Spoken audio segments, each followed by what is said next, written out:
Hello, আসসালামু আলাইকুম everyone. আজকে আমরা করছি মটরশুঁটির পকোড়া। যাই হোক, তোমরা অবশ্যই ট্রাই করো। আমি আজকে প্রথমেই মটরশুঁটিকে ছাড়িয়ে নিয়ে সেদ্ধ করে নিলাম এবং যা যা লাগে এতে করতে আমরা কেটে নিয়েছিলাম, যেমন পেঁয়াজ, আদা একটুখানি গ্রেট করে নিয়েছিলাম, রসুন গ্রেট করে নিয়েছিলাম, লঙ্কা করে নিয়েছিলাম।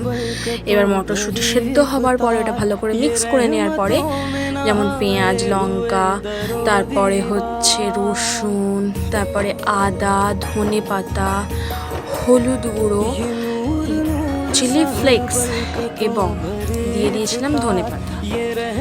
যাই হোক, এবার আমরা দিয়ে দিচ্ছি জোয়ান, খেতে দুর্দান্ত লাগবে। নুন দিলাম স্বাদ মতো। এবার ফ্লেভারটা তোমরা তোমাদের মতো ঝালটা করো। এবার বেসনটা দিয়ে আর কর্নফ্লাওয়ারটা দিয়েছিলাম ক্রাঞ্চিনেসের জন্য। যাই হোক, এবার আমরা মিক্স করে নিচ্ছি। অবশ্যই তোমরা জানিও কেমন লেগেছে বানিয়ে খেতে। এবার আমি তেলে ভেজে নিচ্ছিলাম, একদম লো ফ্লেমে দিয়েছিলাম যাতে এবার আস্তে আস্তে তেলটা গরম হওয়ার পর দারুণ লাগছিল। আর কালারটা তো দুর্দান্ত এসছে। যাই হোক, ভাজার পরে এই অবস্থা। তোমরা অবশ্যই করে বলো তোমাদের কেমন লেগেছে। আর এটা হলো 17 রমজানের ভিডিওর ইফতারি। যাই হোক, অবশ্যই তোমরা কমেন্ট করে বলো তোমাদের কেমন লেগেছে। আমার তো খুবই ভালো যাচ্ছে রোজা। আর টাটা, বাই বাই। সবাই ভালো থেকো, সুস্থ থেকো এবং সবাই কমেন্ট করে বলো কেমন লেগেছে। টাটা, আসসালামু আলাইকুম, খুদা হাফিজ।